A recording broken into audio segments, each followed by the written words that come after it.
If we take climate tech and we split it between like SaaS, marketplaces, deep tech, and so on, deep tech now takes half of the European climate funding. To reach $100 million in revenue, deep techs need over $100 million in VCs, whereas for software, that's $13 million in VC. The average Series B in Europe is around 35 million, and in the US it's 45 million, so 10 million more. You're missing on 10x valuation if you don't like jump on the defense hype.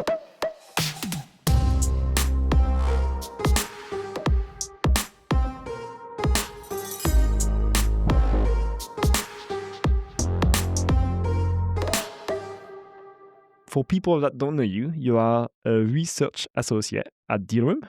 And so today, for me, the goal is to get the state of European climate tech in 2025 and what you see for 2026. So maybe taking a bit of a crystal ball and, playing the future. Does that sound like a good agenda? Yeah, sounds good. Before we start, two things I should say. First, listeners, don't forget to like, comment, and subscribe if you're on YouTube or to follow us on Spotify and Apple Podcasts. This takes 2 seconds, but really help the show. Second, thank you to Cambridge Consultant, part of Capgemini, and Climate Tech Supercluster for supporting this mini-series. If we look at funding data in 2025 in European climate tech, what are the big things that you've seen? Yeah, we've seen that VC in climate tech in Europe has really declined.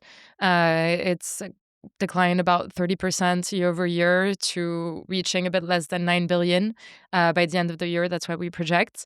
That's quite a downturn, even in all private financing. So if we take into account debt, grants, all that private financing has declined 38%, whereas in previous years, that was kind of enabling some growth still because the downturn of VC was offset by more debt and grants and so on. That's less the case. We still see like overall value to be really high, 370 billion in enterprise value for European climate techs. That's like 15 times increase over the past decade. But the growth is kind of like slowing down. There was a huge boom from 2020 to 2021. We know those years were pretty crazy. And now in value, they're still increased, but much smaller. You're making me sad to get started. Yeah. Not quite the picture I wanted to see. And do you have, I guess, if we go a level deeper from a kind of why did it fail this year? Do you have any idea or avenues to explore? The biggest one is just there's new players in town, AI, deep tech, they're attracting all of the funding, and that's the hot sectors right now, defense as well, of course.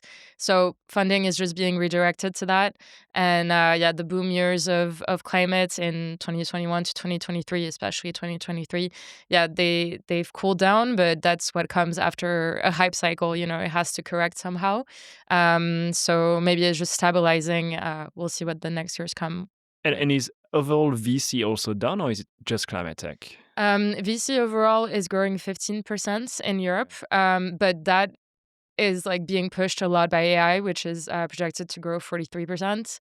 Like AI is just like capitalizing that boost and shifting this. But I think other sectors are suffering as well.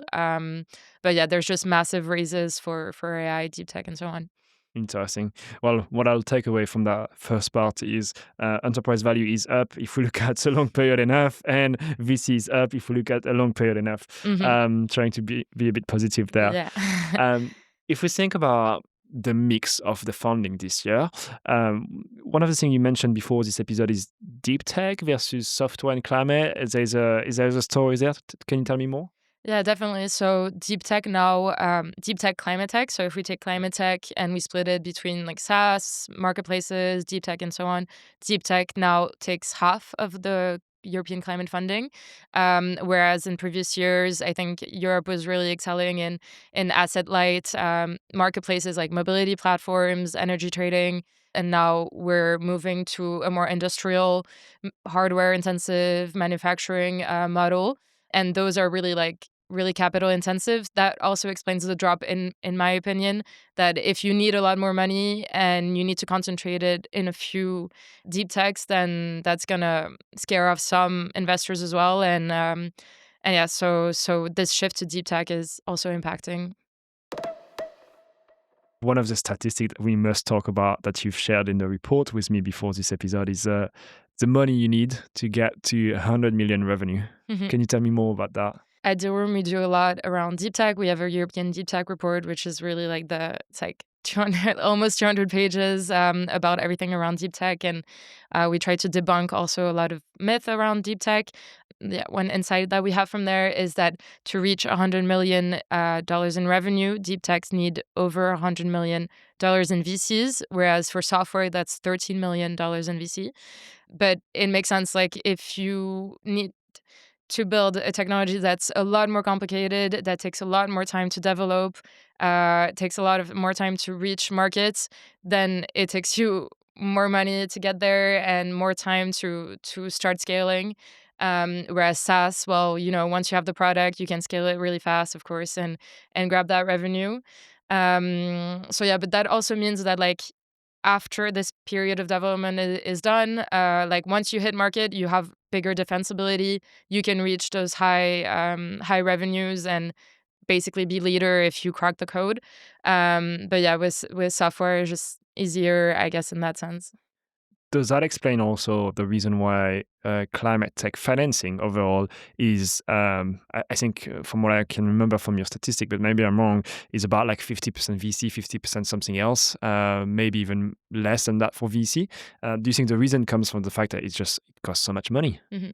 I think we saw like I think a third of unique investors. So like if we count one investor that at least invested in one round, a third are corporates, and I think like a bit less than 2/3, but are still VCs, so higher. And that's But for equity, but there's also grant, debt, and everything else. yeah, but if we look at the type of investor, so there's more corporates. Like corporates are like overall number of investors are declining, but the share that are corporates is increasing.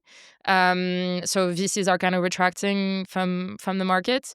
Um, but yeah, so the corporates are stepping in more, and I think like in some ways they are better suited to fund these deep techs. They also just need them. Like for decarbonizing, you need a lot of if they want to decarbonize their own operations, they need like new molecules, they need like large scale storage. So that makes sense that they're also playing a role into funding these deep techs essentially. Whereas VCs are maybe less of a model there. Yeah. If we then break down 2025, looking at the top rounds this year, like what are the top things that we've seen happening in Europe? Maybe, I don't know if you have a share per type of sector. Like, what do we see happening? Where are we good and where are we not financing so much? Mhm. And if we look at industries and climates, so a decade ago, half of it was in energy.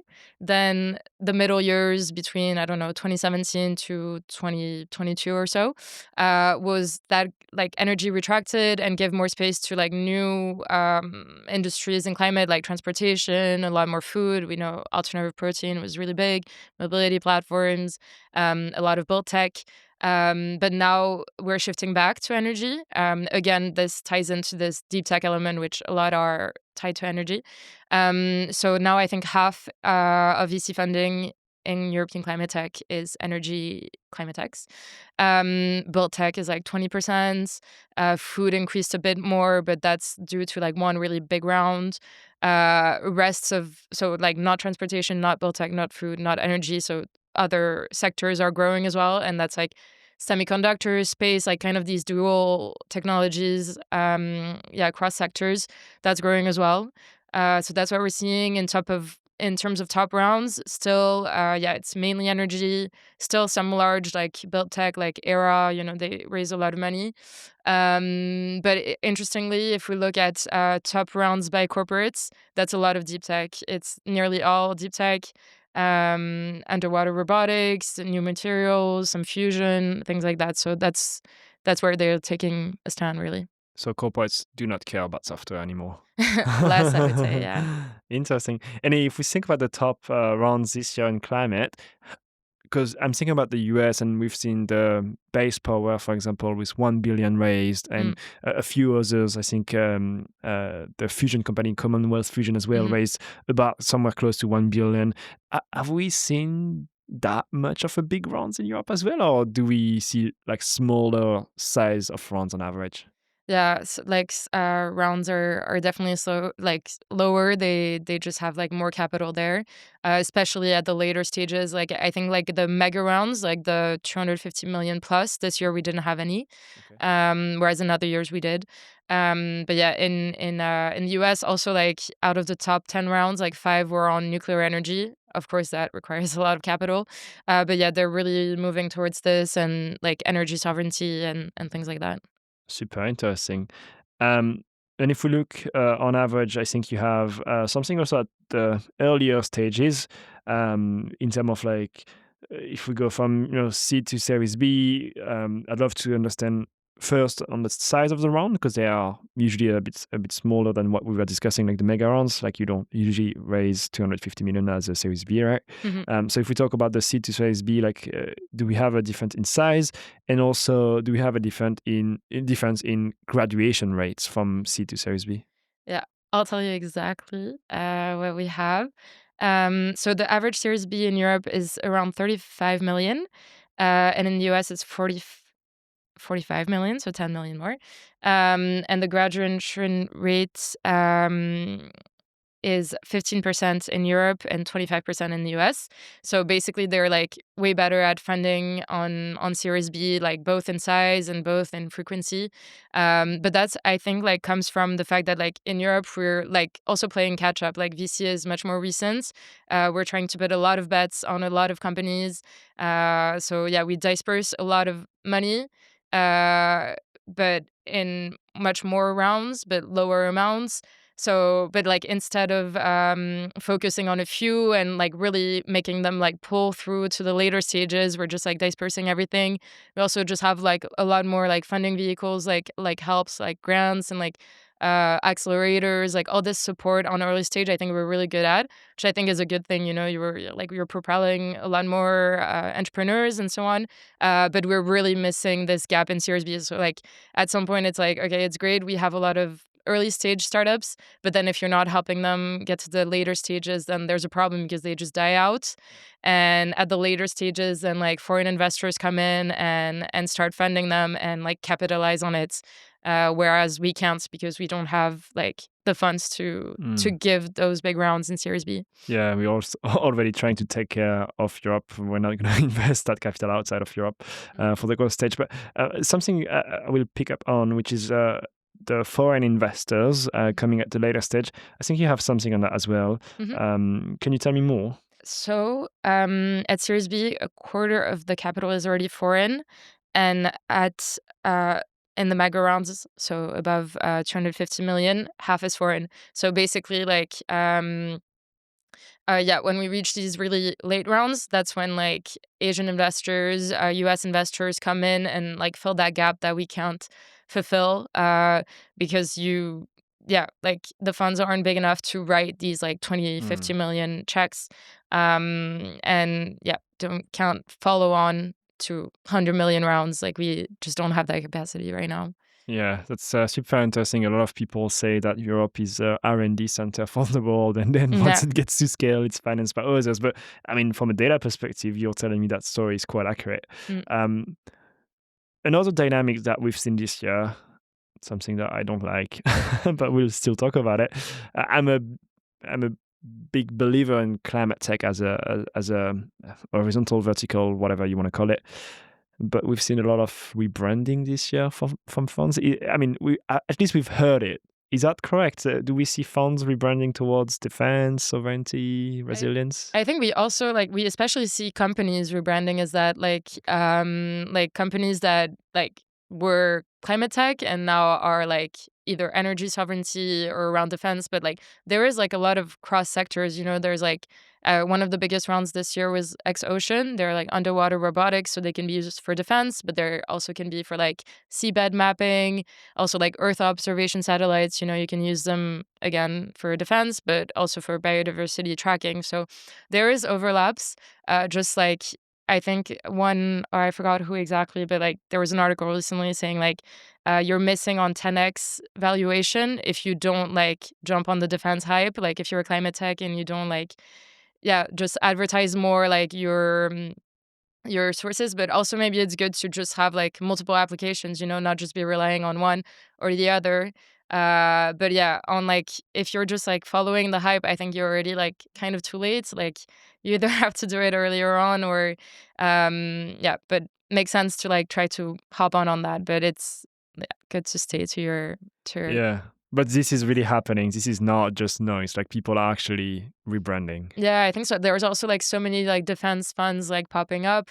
But I think that's like as risky as all the climate funds that were like popping up like 2, 3 years ago. Now they don't raise a follow-on funds. Like you're just tying your whole fund to one sector. Like, and if it's like really driven on hype, like that's complicated. But ultimately, like climate tech, like to my opinion, is like super necessary. Like all this decarbonization, we're still gonna need it. Like hopefully it will still be funded. It's not just like just a trend, like you still Yeah. it's really necessary, so like yeah, hopefully yeah, we'll continue on, I guess. Mm. I hope. Well, looking at the future, asking you to take a bit of a crystal ball, but if we look at the way I like to think about the future is if we look at the very, very early stages, that's probably what's going to graduate to later stages next year. What happens at the pre-seed seed, like very, very early this year per category? What are the type of companies do we see emerging? Like, what are some of the signals? Mm. I To be honest, I didn't see anything like really out of the ordinary. Like it's still kind of the like circular economy is really big, like some urban tech. So it's not like sectors that are like, completely novel, but they are still like yeah, still popping up. I think overall there was like 200 new climate techs this year in Europe. There's still like a lot of like early stage rounds, they were just like quite small. But yeah, there's been like I think what I saw a lot was like just upcycling like biomaterials or biomass into like I don't know, the two examples I wrote down was like Gen Phoenix, that they take biomaterials to make like sustainable leather, but then they can use it for like automotive parts or like for they had a partnership with Hermes, so fashion and so on, or like Bloom Biorenewables. They use biomass to make petroleum, so that can be cosmetics or sustainable aviation fuel. So I think it's like just again like trying to diversify like all the industries you can please and also maybe securing these like corporate contracts essentially. Super interesting. And I guess one last topic for today. I don't think we can do a podcast without talking about that. AI. What's happening with AI with climate tech? Do you have any insights on that? You mean the intersection? Yeah. Mm. Well, I think there's like a lot of AI applications. Yeah, again, like the biodiversity tracking. You can use AI for like smart grid, essentially, like having like better demands. Like I think there's a lot of overlap there. And it like AI is really a double-edged sword because you're really like it can make things so much more efficient that it like reduces emissions, but in the same time, like we know data centers are like completely using so much energy and water. Yeah, so there's overlaps there, but then it's like kind of a question like how best to use it and so on. Yeah. Cool. Well, look, one, I guess, last question for you today. But if we were to leave people with some sort of key takeaways from that episode, what would that be? I think it would be that like value of European climate tax is still growing a bit less fast, but it's like overall a correcting market. VC is declining, but also because we're shifting from really asset light SaaS marketplace climate to like bigger problems, which are deep tech, require a lot more capital, and corporates are stepping in to fulfill this gap that like VCs can't always fulfill. Um, and yeah, overall, just the VC market in Europe is just more recent, and we're still waiting on returns from first funds and LPs to trust this and follow on uh, for entrepreneurs to get their exits and like pour that back into the industry. So it's kind of a waiting game, but I think it's yeah, there's still like so many interesting technologies being developed and sectors maturing. So yeah, a lot to look forward to. So, a positive note. I love that. If people after this episode want to check out some of the data, can we make it available, some of the graphs, or like, is there something we can share with people? Yeah, I think there's like one that was published recently, which is like similar. I think on climate resilience that it's live on our website. But I think I can send you the deck if you want, and you can share it. Lovely. And if people want to reach out to you for, I don't know, some questions, is the best way to reach out to you LinkedIn? Yeah, perfect. That's all good. Lovely. Well, thank you so much for today. Listeners, please don't forget to like, comment, and subscribe if you're on YouTube, or to follow us on Apple Podcasts and Spotify. This really, really takes 2 seconds, but it's super useful. And thank you so much for taking the time to sit down with me and chat about climate tech. I loved it. Yeah, thank you so much for having me.